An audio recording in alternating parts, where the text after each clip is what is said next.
जय हिंद साथियों। यह भारत देश चुनाव के लिए ही जीता है और चुनाव के लिए ही मरता है।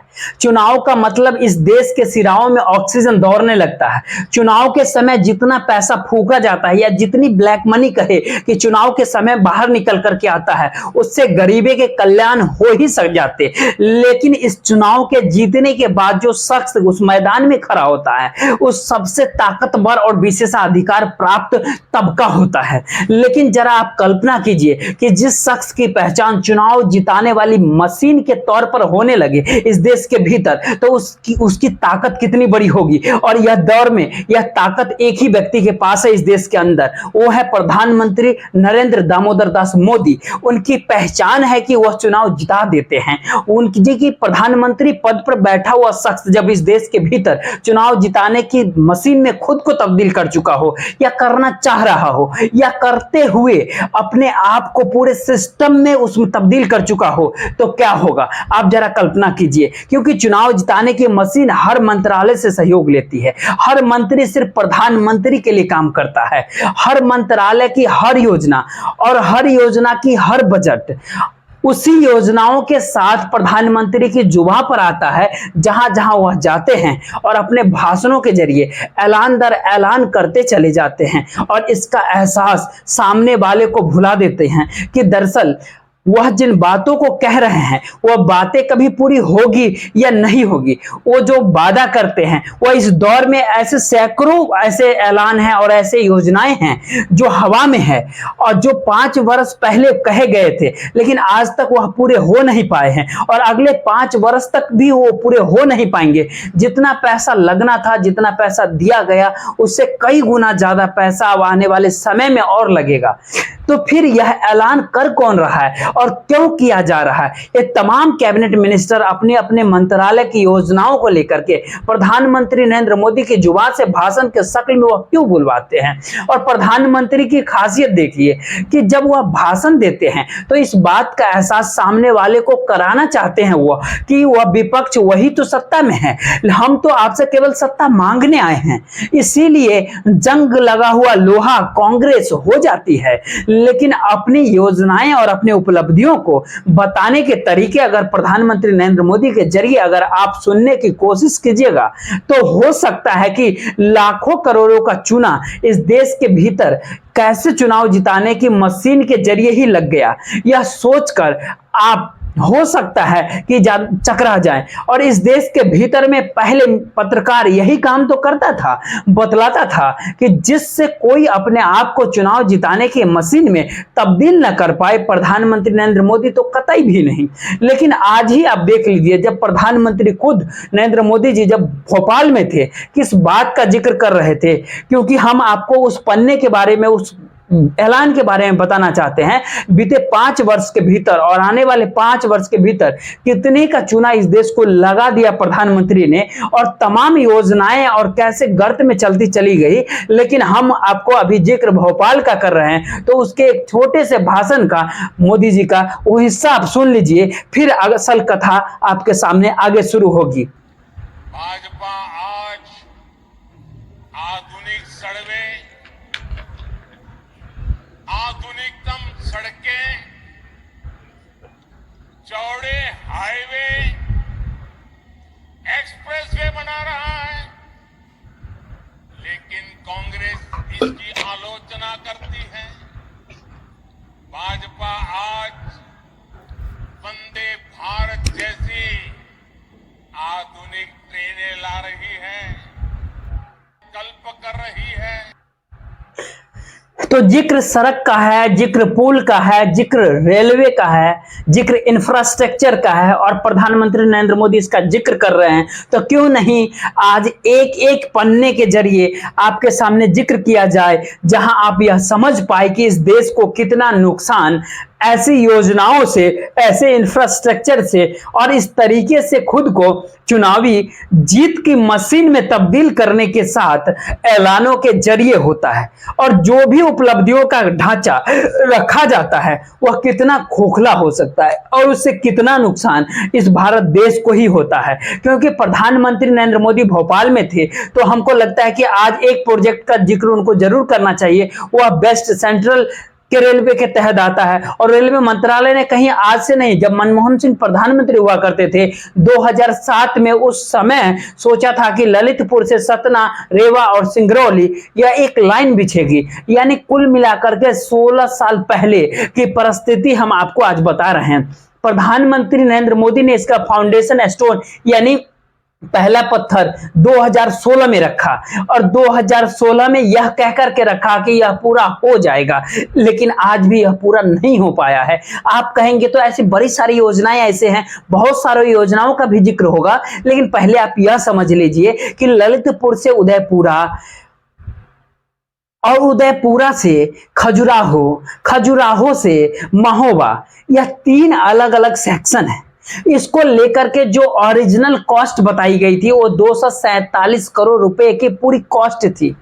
यह सिलसिला 16 वर्ष का है। 247 करोड़ में यह सब कुछ हो जाना चाहिए था। फाउंडेशन स्टोन 2016 में रखा गया। यह कीमत जब बढ़नी शुरू हुई तो इस पर खर्च 2427 करोड़ खर्च हो गए।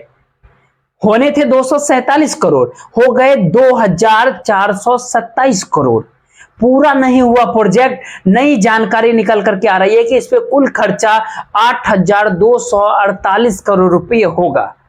यानी इस दौर के भीतर में और पिछले ही बजट में 700 करोड़ रुपए और दिए गए। यानी ओरिजिनल परिस्थिति में अगर आप जाइएगा तो हो सकता है 200-250 गुना खर्च आपके जहन में तुरंत आ जाए। तो ऐसी योजनाओं का ऐलान होता क्यों है? और क्या ये एक ही योजना है या दूसरा राज्य तेलंगाना भी है यहाँ पर? वहां पर फाउंडेशन स्टोन भी प्रधानमंत्री नरेंद्र मोदी ने 8 अगस्त 2016 को रखा और यह करीमनगर से हैदराबाद की लाइन थी। प्रोजेक्ट पर जो खर्चा आना था वह 1160 करोड़ का खर्चा आना था। जो खर्चा हो गया वह 1071 करोड़ का खर्चा हो चुका है। यानी जितना खर्चा होना था उससे ज्यादा खर्च हो गया और नई जानकारी निकल करके आई कि इसमें 3014 करोड़ रुपए खर्च होने हैं। और ऐसा नहीं है कि यह भारतीय रेलवे का 1-2 प्रोजेक्ट है। रेलवे भी प्रधानमंत्री को बात है कि चुनावी जीत की मशीन में तब्दील होता देख रहा है, तो प्रधानमंत्री के जो सलाहकार होते हैं वह कहते हैं कि तमाम मंत्रालयों से आप किसी किसी योजना का जिक्र कर दीजिए। जिन क्षेत्रों में आप जाते हैं पुरानी योजनाओं को भूल जाइए। अब पुरानी योजनाओं को भूल गए तो आज बात कहां से शुरू होंगे? सेंट्रल विस्टा से ही कर लेते हैं। आपको चुनाव 2019 में ऐलान यहाँ कहा गया यह 6 साल में पूरा होगा, 2025 में यह पूरा होगा। हड़बड़ाहट में पार्लियामेंट तो पूरा कर लिया गया और पार्लियामेंट के जरिए बहुत कुछ दिखाना और तय करना था, राजनीतिक साधनी थी। तकरीबन 20,000 करोड़ का यह प्रोजेक्ट था, 971 करोड़ में पूरा हो गया पार्लियामेंट। और जहां तक सेंट्रल विस्टा रेवेन्यू का क्या हुआ, वह उपराष्ट्रपति भवन का पूरा होगा, कॉमन सेंट्रल सचिवालय का पूरा होगा, पीएम का आवास का पूरा होगा, एस्कूटिव इनक्लेव का पूरा होगा। यानी सारी योजनाएं अटकी पड़ी हुई है। लेकिन जब जानकारी वहां के टेक्नीशियन इंजीनियर्स के जरिए सामने निकल करके आती है तो पता चला कि वहां पर देखिए 2025 तक तो 50 से 55% ही पूरा कर पाएंगे। और अगर आप यह समझना चाहते हैं तो फिर आप मान लीजिए कि 2028-29 तक आपको इंतजार करना होगा जब पूरा सेंट्रल विस्टा जो रूपरेखा बनाई गई है उस रूप में आ जाए। यानी 2029 तक का इंतजार। लेकिन बात इतना ही नहीं है। इस देश के भीतर में इस सरकार ने अलग अलग मंत्रालयों से जितने भी प्रोजेक्ट को सामने इस देश के लिए रखा है उनकी परिस्थिति सिर्फ इस रूप में आप समझिए कि 123 प्रोजेक्ट हैं जो खुद सरकार के मंत्रालय जानकारी दे रहा है कि कम से कम वो पूरे होंगे, तो वह अभी पूरे नहीं होंगे। लेकिन वो 2018 में जो ऐलान किए गए थे, हम 2018 का जिक्र इसलिए भी कर रहे हैं क्योंकि 2019 में चुनाव आने वाला था। उससे 1 साल पहले 123 प्रोजेक्ट, जो प्रोजेक्ट कुछ ज्यादा ऐलान किए गए थे क्योंकि 180 प्रोजेक्ट लगभग ऐलान हुआ था, लेकिन 123 प्रोजेक्ट ऐसे हैं जो 5 साल के विलंब से चल रहे हैं। यानी 2023 में पूरे नहीं होंगे, 2024 में पूरे होंगे या 2025 में पूरे होंगे, इसको लेकर के एक असमंजस की स्थिति है। 323 प्रोजेक्ट ऐसे हैं जिनको 2019 में ही पूरा हो जाना चाहिए था जब प्रधानमंत्री फीता काट रहे थे। अब तो रिमोट से बटन दबा दिया जाता है और उसके जरिए उद्घाटन हो जाता है। उसमें 323 प्रोजेक्ट जो है यह भी पूरे 19 में होने चाहिए थे, यह भी 2025 तक पूरे हो जाए तो बहुत बड़ी बात है। 2021 में पूरे होने वाले प्रोजेक्ट की तादाद थी 190। इनका ऐलान इलेक्शन के तुरंत बाद किया गया, यह सोच करके कि पूरे हो जाएंगे, लेकिन जानकारी यह मिल रही है जी नहीं, यह बहुत फास्ट पूरे होंगे। तो 2024 के चुनाव तक इसमें से कुछ प्रोजेक्ट सामने पूरे होकर के आ सकते हैं, लेकिन बाकी का नहीं। 194 प्रोजेक्ट तो ऐसे थे जिसको 2022 में पूरा हो जाना चाहिए था, पिछले ही साल। वो सारे प्रोजेक्ट लेट चल रहे हैं। अब सवाल दूसरा ये आपके जहन में एक और आएगा कि सेंट्रल विस्टा का जिक्र किया हमने, चूना कितने का लगा? जो सेंट्रल लेवल का चूना लगता है वो तकरीबन 4,77,280 करोड़ का है, जो इसी महीने का रिपोर्ट है। और पिछले महीने तक का अगर पूरा खांचा, यानी जो खर्च होना चाहिए था वह 25 लाख करोड़ खर्च होना चाहिए था, वह अब खर्च तकरीबन 29,78,000 करोड़ खर्च हो गया। जो खर्च किया जा चुका है वह खर्च 15,57,000 खर्च किया जा चुका है।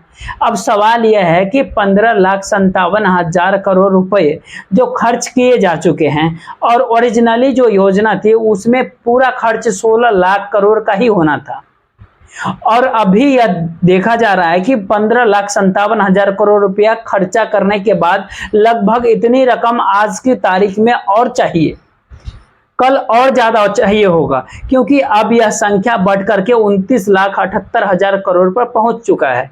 यह तो एक लिहाज से सेंट्रल लेवल की स्थिति है, लेकिन एक झटके में आप आइए जो राज्यों के भीतर चुनाव हो रहे हैं, जहां पर भाजपा शासित राज्य है, जहां पर डबल इंजन की सरकार है, यानी सेंटर से कोई भी परेशानी आपको एनओसी लेने में नहीं होगी। वहां पर भी अलग अलग योजनाओं के जरिए इस देश की कितनी योजनाएं पड़ी हुई है अभी भी, और उसको एक लकीर जो आप देखिएगा कि जो 5 साल की लकीर बनती है, वो 5 साल के भीतर के दायरे में आप समझ लीजिए कि सारे योजनाओं के इन्हीं 5 सालों में पूरा हो जाना चाहिए था। यानी 2017-18 में जो ऐलान किया गया था योजना का, उस योजना को 2022-23 में पूरा होना था, लेकिन इस देश के भीतर में लगभग 2,782 योजनाएं अटकी पड़ी हुई है, और हर योजना के साथ इसमें सेंटर का कुछ पैसा इन्वॉल्व होता है, स्टेट को भी कुछ पैसा देना होता है। इस कुछ स्टेट ने कहा ये तो प्रधानमंत्री आए थे, हम उनके साथ चल नहीं पाएंगे, हमारे पास पैसा है नहीं, हमारे अपने टैक्स का पैसा तो यह देते नहीं है, तो हम इनकी योजनाओं को अमल में क्यों लेकर के आए। और कुछ ऐसे राज्य हैं जो भाजपा शासित राज्य हैं, लेकिन वहां पर प्रधानमंत्री चूंकि चुनाव जिताने की मशीन के रूप में खुद को तब्दील कर चुके हैं, तो वह वहां पर किस सरकारों से पूछते हैं कि किस जगह की किस योजना का जिक्र होना चाहिए, उसकी एक लिस्ट बना दीजिए, और वो लिस्ट बनाइएगा तो वो लिस्ट दिल्ली आएगा, और वहां पर पीएमओ में उसको खंगाला जाएगा, वहां पर सेंट्रल मंत्रालय में उसको सौंपा जाएगा, और उसके जरिए हम उस लिस्ट को एक नए तरीके से कलेक्ट करेंगे और उससे बताएंगे, जिससे उस इलाके में कौन सी योजना किस रूप में शामिल हो, इस दिशा में बढ़ते आगे चले जाएंगे। हमें लगता है वो योजनाओं का जिक्र करते करते आज आपके सामने नागपुर की बात करते हैं कि 2 दिन पहले पूरी तरीके से डूब गया था नागपुर वह शहर है जहां पर नितिन गडकरी खुद आते हैं। नितिन गडकरी सेंट्रल मिनिस्टर है। नागपुर वह शहर है जहां पर महाराष्ट्र के डिप्टी सीएम आते हैं। अब सवाल यह है कि डिप्टी सीएम और सेंट्रल मिनिस्टर भी फडणवीस भी वहीं से आते हैं, और उस शहर के भीतर जब आप जाइएगा तो सीमेंट रोड आपको मिलेगा, हर रोड हर जगह पुल। और बात जब आप कीजिएगा सरकार के किसी व्यक्ति से तो कहेगा आज की नहीं, नई सोच है ये। हम लोग तो सोच रहे हैं 2030 के बाद नागपुर में कितने लोग रहते होंगे, तो मौजूदा वक्त में तमाम लोग जो रह रहे हैं अभी वो त्रासदी को यह भोग रहे हैं। लेकिन पूरा का पूरा ड्रेनेज सिस्टम जो है कितना चौपट हो चला है नागपुर के अंदर। ये 5 साल पहले ये रिपोर्ट आया था कि तकरीबन 6,000 करोड़ से ज्यादा का पूरा ड्रेनेज सिस्टम को अगर आप ठीक नहीं किया गया तो ऐसी योजनाएं क्या मायने रखेगा। तो यानी पैसे से पैसा बनाना, योजनाओं के ऐलान से ऐलान करना, और इस दौर में जनता के सामने मुश्किल दर मुश्किल खड़े करते आगे चले जाना, और नैरेटिव बदलने के लिए राजनीतिक तौर पर किसी भी अंदाज में भाषण दे देना, क्या यही पहचान है? क्या हम आपको जिक्र कर रहे हैं कि 2782 योजनाओं का, उसमें एक चीज और आप जरा समझने का प्रयास कीजिए कि एक अलग अलग तरीके से यह देश के भीतर में जो क्षेत्र है उसमें सड़क से जुड़ी हुई, उसमें पेट्रोलियम मंत्रालय से जुड़ा हुआ, उसमें रेलवे मिनिस्ट्री से जुड़ी हुई, इसमें 16 मंत्रालयों का इन्वॉल्वमेंट बहुत साफ है। ज्यादातर आप प्रोजेक्ट का जिक्र अगर आपको हम बताएं तो रोड ट्रांसपोर्ट और हाईवे सेक्टर में तकरीबन 262 प्रोजेक्ट बड़े हैं, यानी बड़े प्रोजेक्ट हैं जो अटके पड़े हैं, छोटे प्रोजेक्ट भी हैं। और रेलवे में लगभग 115 प्रोजेक्ट अटके पड़े हुए हैं जो रुके हुए हैं। जो पेट्रोलियम सेक्टर है इसमें लगभग 89-90 के आसपास प्रोजेक्ट है जो रुका पड़ा है। अब यहाँ पर अगला सवाल होता है कि यही सब कुछ होता है यहाँ क्या? तो इस देश के भीतर जी नहीं, इस देश के भीतर सरकार ने बार बार कहा कि mega food park food processing का हिस्सा बनाएंगे, और जो रिपोर्ट सरकार देती है तो पता चलता है वहां पर भी कुछ भी नहीं हुआ। करोड़ों लुटा दिए गए सरकारी खजाने से, लेकिन हुआ वहां पर कुछ भी नहीं है। तो इसको और मॉनिटरी आप समझ लीजिए कि एग्रो प्रोसेसिंग को लेकर के 2018 में 15 प्रोजेक्ट सरकार कही थी, 2019 में 13 प्रोजेक्ट बोल रही थी, 2020 में 14 प्रोजेक्ट बोल रही थी, तो 2021 में 7 प्रोजेक्ट बोलती है, तो 2022 में 21 प्रोजेक्ट बोलती है, 2023 में इसको 23 प्रोजेक्ट तक बोलती है। तो सबको आप जोड़िएगा तो 93 प्रोजेक्ट होता है। कुछ हेरफेर अगर कर करके नहीं 93 में इसको 70 प्रोजेक्ट तक, चलिए इसको हम पूरा करेंगे तो 70 प्रोजेक्ट पे काम होता है। उसमें हर प्रोजेक्ट में तकरीबन 25 करोड़ का इन्वेस्टमेंट है।